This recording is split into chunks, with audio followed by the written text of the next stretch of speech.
לא ציוני, אני יהודי. יהודי. לא ציון. יהוד. אני יהוד, לא ציון. אני רוצה להיות יהודי כמו פעם, כמו לפני 150 שנה, שחיו פה בשלום בשמחה. שכל הפלסטינים יחזרו לפה. כולם יחזרו לכל המקומות, לתל אביב, הכל שייך לכם. Assalamualaikum warahmatullahi wabarakatuh. Berjumpa lagi bersama saya di acara Cangklong TV dalam review dan mereaction video-video terupdate tentang Palestina dan Israel. Kalian belum tahu atau tidak bahwa ada organisasi Yahudi yang menolak pendirian negara Israel di tanah Palestina? Siapakah dia? Meski Israel mendeklarasikan diri sebagai negara Yahudi, ternyata tidak semua sekte Yahudi mendukung keberadaan negara ini dan Zionisme. Sekte Yahudi yang menentang dan bahkan ingin membubarkan negara Israel adalah Neturei Karta, yang dalam bahasa Aramaik berarti para penjaga kota. Organisasi ini adalah kelompok religius dari Yahudi Haredi yang didirikan di Yerusalem di negara yang kala itu masih bernama Mandat Palestina pada 1938. Zionisme dan imigrasi bangsa Yahudi Haredi adalah salah satu bagian dari agama Yahudi Ortodoks yang dicirikan dengan menolak segala jenis budaya sekular modern. Dengan karakteristik ini, maka Neturei Karta menentang Zionisme dan bahkan menyerukan pembubaran Israel. Sebab, para anggota Neturei Karta percaya umat Yahudi tak diizinkan memiliki sebuah negara hingga datangnya Sang Juru Selamat alias Mesias. Sejauh ini tidak diketahui jelas jumlah anggota Neturei Karta, tetapi Jewish Virtual Library memperkirakan organisasi ini memiliki sekitar 5.000-an anggota di Israel, New York, dan London. Secara garis besar, anggota Neturei Karta adalah para keturunan Yahudi Hungaria yang tinggal di kota tua Yerusalem pada awal abad ke-19. Selain itu juga ada kaum Yahudi Lituania yang merupakan para pelajar Gaon of Vilna, seorang guru agama Yahudi yang hidup pada abad ke-18. Kelompok Yahudi Lituania ini sudah lebih dulu menetap di Yerusalem sebelum saudara-saudara mereka dari Hungaria.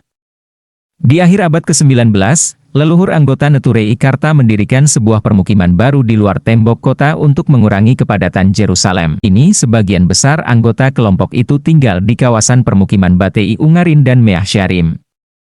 Saat itu, mereka amat menentang ideologi Zionisme yang mencoba memaksakan kedaulatan Yahudi ke Palestina yang masih menjadi wilayah Turki Ottoman.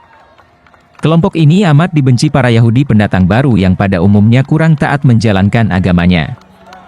Mereka dibenci karena memiliki keyakinan bahwa kebebasan bangsa Yahudi hanya bisa dibawa Sang Juru Selamat. Sebagai sebuah organisasi, Neturei Karta didirikan Rabbi Amram Blau dan Rabbi Aharon Katzenelbogen.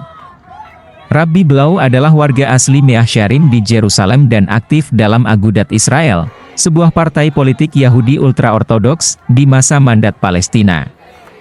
Baca juga, kencingi tugu peringatan Holocaust, remaja Israel ditangkap namun, pada 1930-an, Agudat Israel mulai mengadopsi banyak kompromi dan mulai mengakomodasi ide-ide gerakan Zionisme.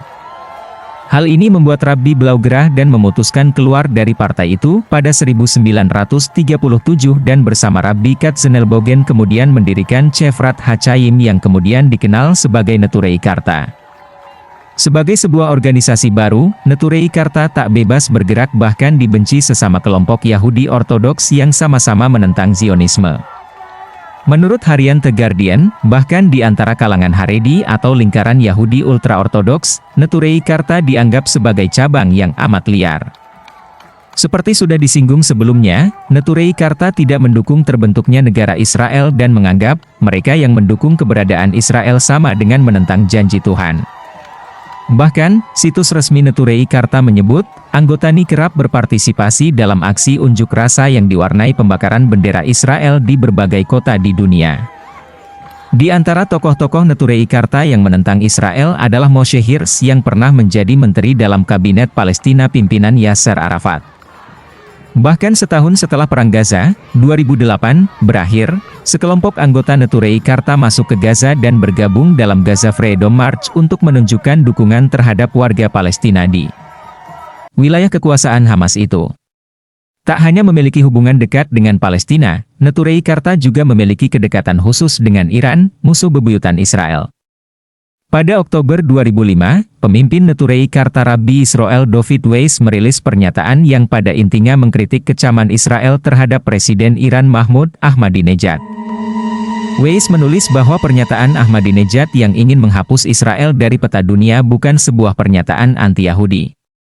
Weiss berpendapat, Ahmadinejad sebenarnya sedang berusaha untuk menciptakan dunia yang damai dan lebih baik. Dia bahkan mengulang pernyataan pemimpin spiritual Iran Ayatollah Khomeini yang selalu menekankan penghormatan dan perlindungan umat Yahudi. Pada Maret 2006, sejumlah anggota Neturei Karta berkunjung ke Iran dan bertemu dengan sejumlah pemimpin Iran. Dalam pertemuan itu, tak hanya memuji langkah-langkah Ahmadinejad dalam menentang keberadaan Israel, organisasi ini juga menyebut Israel menggunakan isu Holocaust untuk kepentingan Zionis. Holocaust dan imigrasi ilegal Yahudi, kami bangsa Yahudi yang nyaris punah akibat Holocaust, tidak pernah menggunakan peristiwa itu untuk kepentingan pribadi kami, kata Weiss kala itu.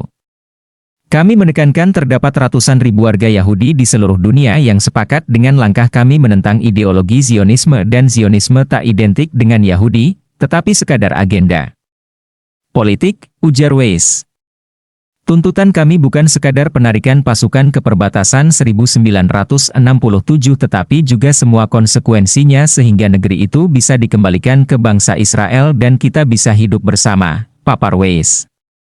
Jadi itulah kenapa sampai sekarang John sendiri masih ditentang oleh sebagian warga Yahudi dalam organisasinya Neturei Karta. Oke, kita kembali di lain waktu untuk mengupdate tentang berita-berita antara Palestina dan Israel yang semakin hari semakin mencekam. Semoga gencatan senjata di antara kedua negara dapat selalu terjadi sehingga tidak memakan korban terlalu banyak dari warga sipil, yakni dari keluarga Israel sendiri atau warga Gaza atau warga Palestina yang sampai saat ini sudah banyak yang menelan korban dimanapun dan apapun itu, bahwa perang selalu akan banyak menimbulkan korban. Dan untuk kita bangsa Indonesia selalu jaga persatuan dan kesatuan bangsa kita dalam Negara Kesatuan Republik Indonesia Bhinneka Tunggal Ika. Jangan lupa subscribe, like, and comment bersama Cangklong TV. Wassalamualaikum warahmatullahi wabarakatuh.